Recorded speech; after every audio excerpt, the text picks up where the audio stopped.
Coffee Talk. Maybe Go every for week it. I'll just create a new theme song for us and just improvise it on the go. There you go. People will be just lining up. What's this theme song going to be this week? You do the singing, I'll do the news. No one wants me to do the singing. You could do like a backup, like like Do, the do, sound do, effects. do. Yeah. I'm going to end up Exactly. doing yakety sax like accidentally. Do it. Just roll with it. Just roll with it. We'll lean into that. But we are back. This is Coffee Talk. This is 10-minute updates on what's happening in Salem. I'm here with Rachel Alexander of Salem Reporter. Thank you for being here, Rachel. Thanks for having me. And we're going to start today on kind of a fun note.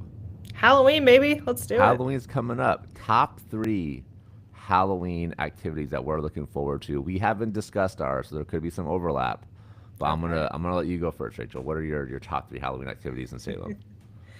So I always go to Rocky Horror, which already happened, so I don't know if I can count that, but It counts. Yeah. that was a good time. That Tell was me really about fun. Rocky Horror for those that aren't familiar with it, because I'm familiar with the name, but I don't really know much about it. Oh my gosh. Okay, like cult classic 70s movie, just like Tim Curry in drag gender, but just weird alien space craziness.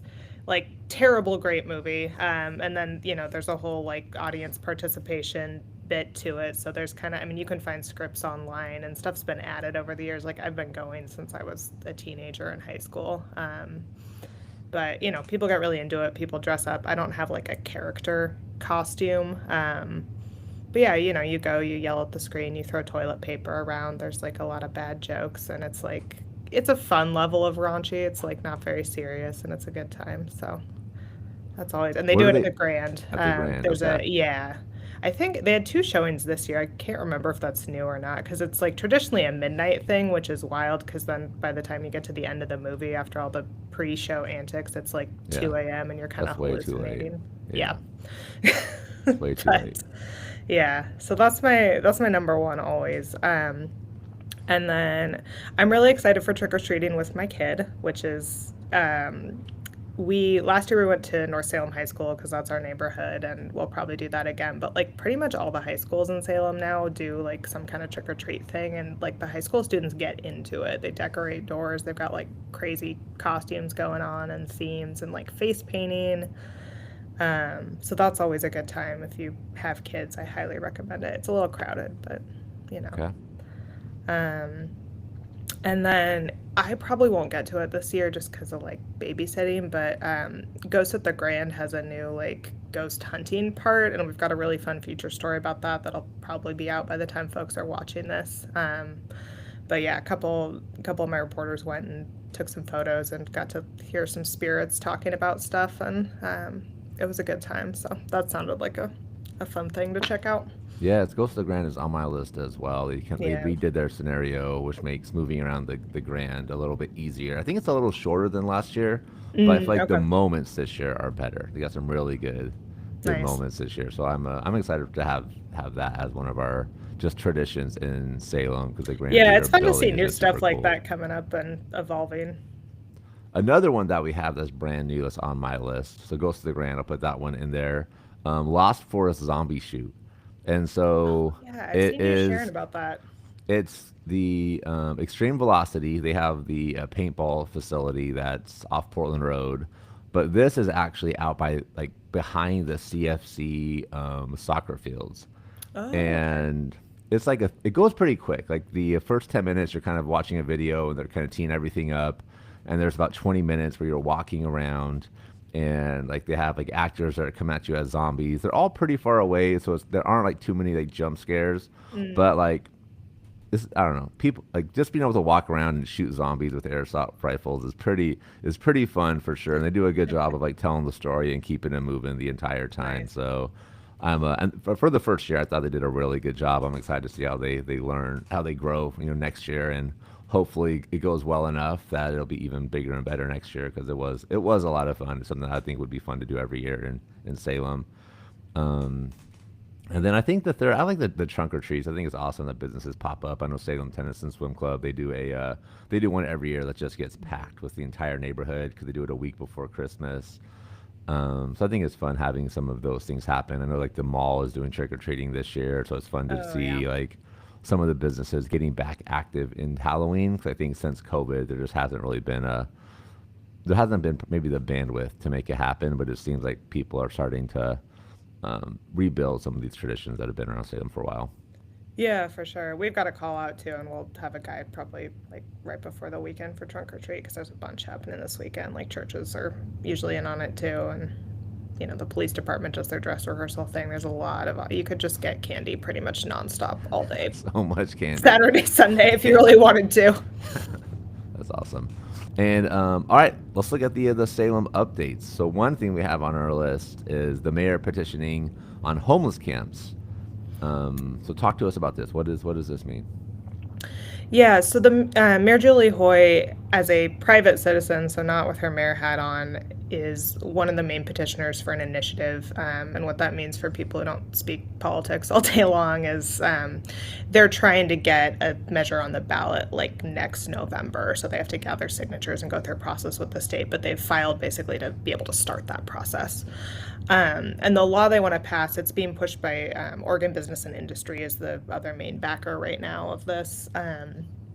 They want to repeal a state law that basically says that when cities or jurisdictions sweep a homeless camp, it has to be objectively reasonable about the time and manner. So state law has some requirements about like you have to notify people in advance and kind of give them time to move, and it has to be kind of a health or a safety concern or something. You can't just like sweep camps all over the place everywhere.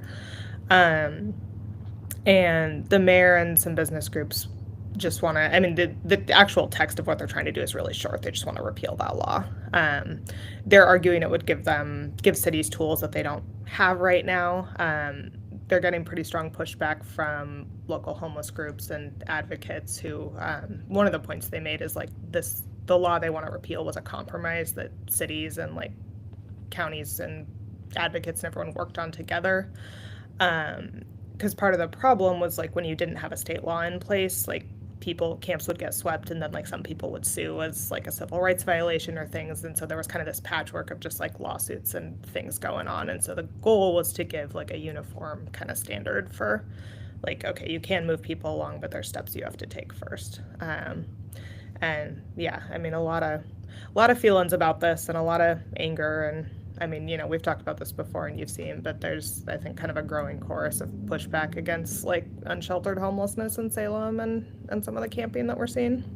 Yeah, it's just interesting to see how it plays out and how people talk about this issue because I think I'm seeing the two sides of the comments are one is like let's be empathetic and kind of let people be where they can find places to be, and the other side is like we need cities that are clean, and sometimes it doesn't present super well when we have people that are camping on sidewalks and things. So it'll be interesting to see how this plays out if they get the votes and if it goes to a vote.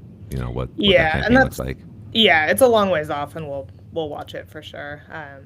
And it also might be something the legislature takes up next year. There were some efforts last year that didn't go anywhere. Yeah, it's hard, and it's something my team definitely wants to report more on because we have kind of these city teams that we talked about last time that do, there's a police team and a civilian team that do kind of camp sweeps and try to connect people with services, but it's been a while since we went out and really kind of showed people what that looks like and what some of the successes and challenges are there. So I think that's high on our list of things we want to tackle if the rest of the news ever calms down, which it isn't showing any signs of doing. Yeah, lots to report on right now for sure. Yeah. Another thing you brought up is the more concern around immigration arrests, and it's kind of changing how some businesses are operating. Yeah, so I'm working on a story on this right now, so this is like a sneak peek, but we covered last week there was a really big uptick in immigration arrests, not just in Salem, but also Woodburn and just kind of a lot of the Willamette Valley up and down. And what we're hearing, I think something people don't always realize is it's really hard to get like there's basically no official sources of information about this. Like we send ICE questions every time there's reports and we never hear anything back. Salem police aren't looped in. They don't know what's going on either. They're getting their info from social media just like everybody else. But there are some nonprofits that kind of monitor all this and keep track. So that's usually who we rely on to kind of keep us in the loop. But at least 3 confirmed arrests in Salem last week is what folks are saying, and they're saying like the targeting seems more random, like not on the scale that we've seen in Chicago and other places where it's just like whole buildings getting stormed, but it's not where it's like ICE is necessarily looking for one person with a warrant. It's just kind of they're going to a place where they think someone might be and grabbing people, is what folks are saying. So this week we've seen a couple supermarkets around Lancaster that mostly serve Latino and Mexican customers are starting to offer free home delivery in response to those safety concerns. And LASE Cross Cultural Community Development Project canceled their Hispanic Heritage Month celebration over that as well. And just events like that are shutting down. You know, like Mano a Mano has a Friday afternoon free child play thing at a church in Northeast Salem. They canceled that. So people are just kind of fearful and staying home, and that's having ripple effects for businesses and community events. But it does sound like there still are Dia de los Muertos events that are happening that are not Yes. being canceled. Yeah, so far, so Casa de Cultura Planese usually puts one on at McKay High School. That's still going on. Last I saw, Restlawn Cemetery or Funeral Home is doing one. And there's a couple others I've seen. So we'll have some coverage of that as well. I love it. I saw But yeah. Don Froyland's putting one together this year as well. I Oh think it's yeah, that was the their other one I first saw. time. Yep. Okay, Yeah, awesome. that's cool. So yeah, we'll let folks know about those, and good to see that celebration and cultural stuff still happening. Awesome. Well, Rachel, we appreciate you stopping by for a quick coffee talk and Salem. Thanks for joining us as well. We'll see you again next week. See y'all later.